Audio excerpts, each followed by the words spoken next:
Japan is a mess. Wray, STA Wealth Management.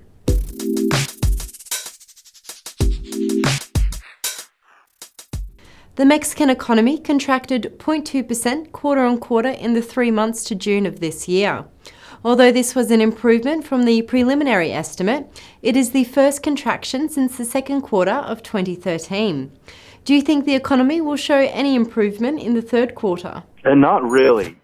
I'm actually very optimistic about Mexico's longer-term future, but I wouldn't get too excited about the third quarter.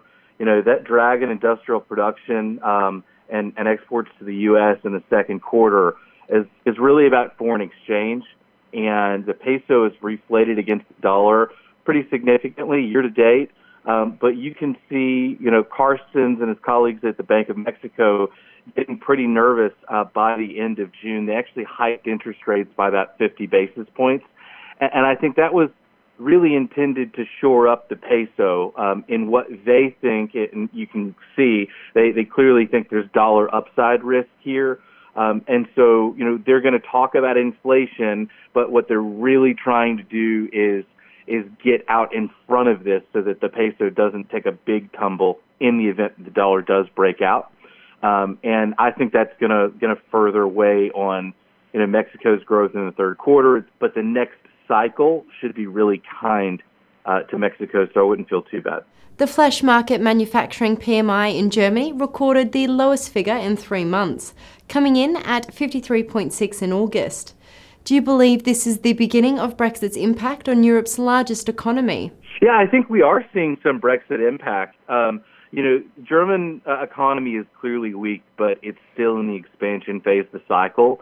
And, although a lot of people want to dismiss the kind of relevance of Brexit here, I do think it matters more than consensus believes.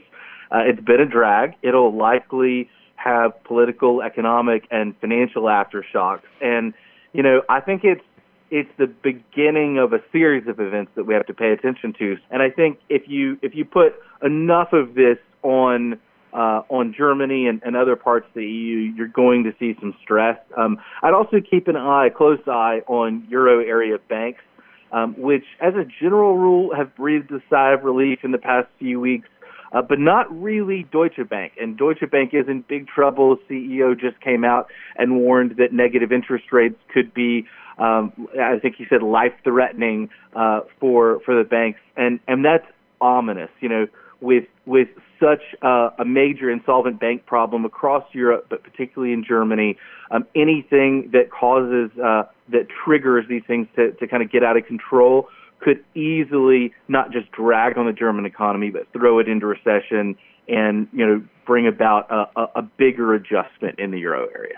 Consumer prices in Japan fell by 0.4% year-on-year in July.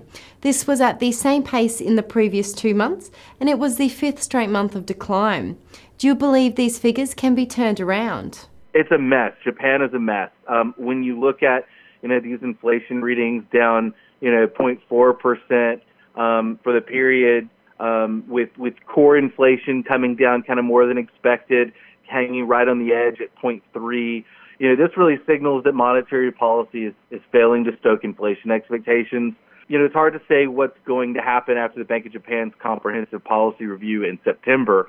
They might up the ante with more of the same, with deeper interest rates, with more asset purchase, or they might take a different approach. But I think if Japan, if the Bank of Japan in particular, continues to focus on the exchange rate, they're going to struggle, because I think that they have the power to destroy the currency and dramatically weaken the exchange rate, which would create a tremendous amount of instability in the world, fuel the dollar much higher, and I think that would invite a lot of scorn from the rest of the world.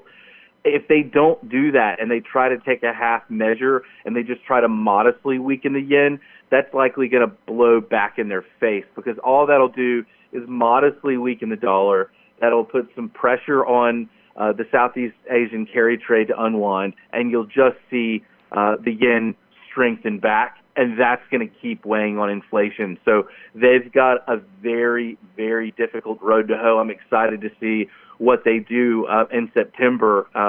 Maybe they'll take a new direction, but for right now, this looks like a really difficult kind of policy conundrum. It's one of the most difficult in the world. Thank you for lending us your insight today, Worth. That's all for our weekly wrap-up, but be sure to check back in with us on Monday to see what you should be looking out for on the FX markets next week.